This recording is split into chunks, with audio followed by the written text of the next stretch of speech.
Sipas një dokumenti të brendshëm të Departamentit të Shtetit të siguruar nga CNN, administrata Trump po shikon mundësinë e mbylljes së afro 30 ambasadave dhe konsullatave jashtë vendit. Ndryshimet e propozuara vijnë teksa Departamenti i Efikasitetit të Qeverisë, i mbështetur nga Elon Musk, po bën përpjekje dramatike për të tkurrur qeverinë federale.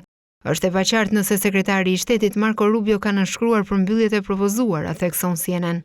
Dokumenti rekomandon mbylljen e 10 ambasadave dhe 17 konsullatave. Ato përfshin ambasadat në Maltë, Luksemburg, Lesotho, Republikën e Kongos, Republikën e Afrikës Qendrore dhe Sudanin e Jugut. Lista përfshin gjithashtu 5 konsullata në Francë, 2 në Gjermani, 2 në Bosnjë dhe Hercegovinë, 1 në Mbretërinë e Bashkuar, 1 në Afrikën e Jugut dhe 1 në Korenë e Jugut.